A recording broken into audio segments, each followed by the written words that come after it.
On this week's show, the NTSB releases its preliminary Texas findings. I bring you an MCU1 refund update. Panasonic is very bullish on Tesla, and we see the difference between Tesla's 2170 and 4680 cells.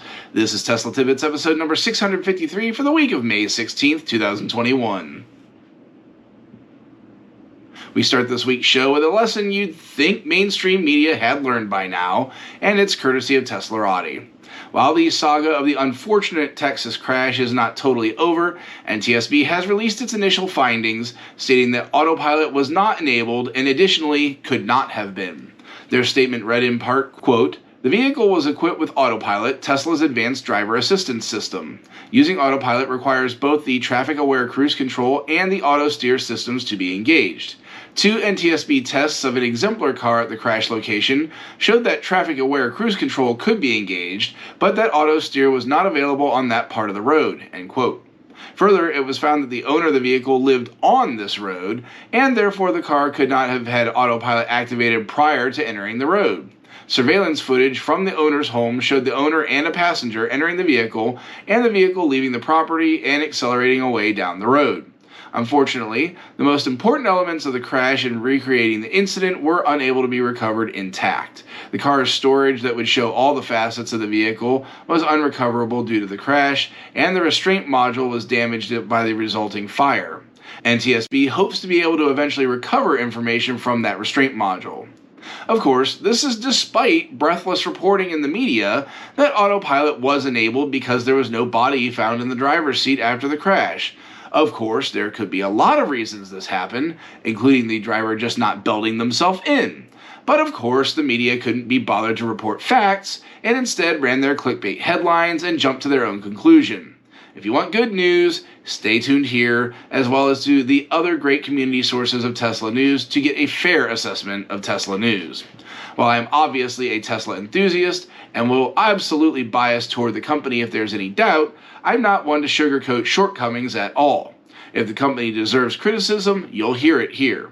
While I make a general habit of only reporting positive news, because you're coming here for entertainment as well as information, if there is an important story where Tesla has stepped in it, I'm not shying away. You need only look at my coverage of the 2 very visible incidents of autopilot submarining semis to see my track record on this. All this to say, stick with me, I won't steer you wrong. Back on episode 649, I told you that refunds for owners that had to have their MCU1 equipped center screens replaced were hitting mailboxes. I also had mentioned that I had issues in submitting my claim because for some reason my VIN was not listed as eligible for the refund despite absolutely having that work done on my vehicle. My solution was simply submitting my claim as a non-Tesla repair and then attaching Tesla's own invoice as the proof of repair. I am elated to report that I did indeed get notification that I was receiving a refund, and a day later received my refund check in the mail. So for other folks that may have had the same issue, this is the way to get around that issue and get the refund that you're due. Tidbit number 3 this week is an interesting statement coming out of Panasonic, and it's courtesy of Tasmanian. Panasonic, which is Tesla's OG battery partner, expects great things ahead due in large part to Tesla. The company is expecting its profits to increase by 1/3 in this fiscal year, and specifically the automotive division is expected to bring in 50 billion yen in operating income, or roughly $457 million US. Of this, CFO Hirokazu Umeda said, quote, "The automotive batteries, which are nearly all Tesla, account for around 40%, end quote.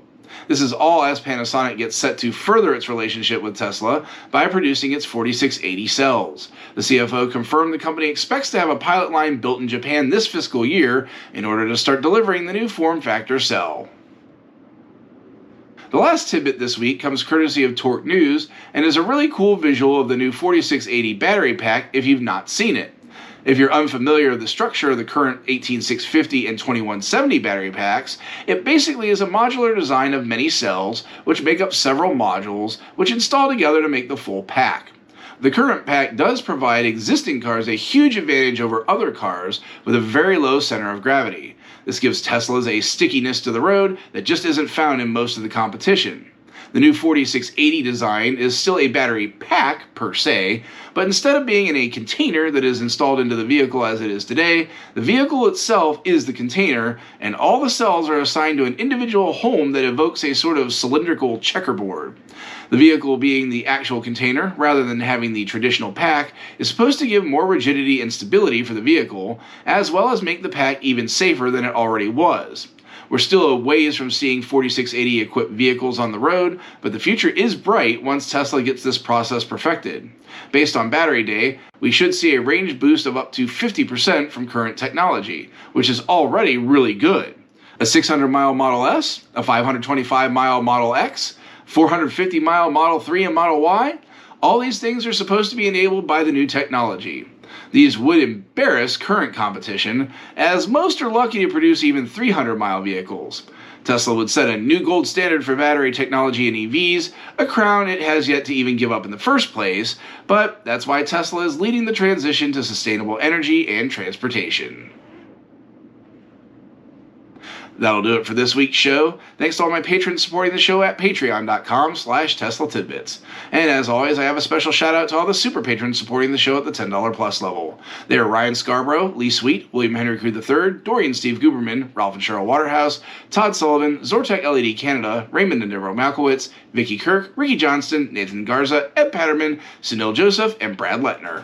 If you have feedback for me, the best way to be heard is to tweet at Tesla Tidbits and use the hashtag AskTeslaTidbits if you'd like your question to be considered for the show. Until next week, keep it charged and hit the road.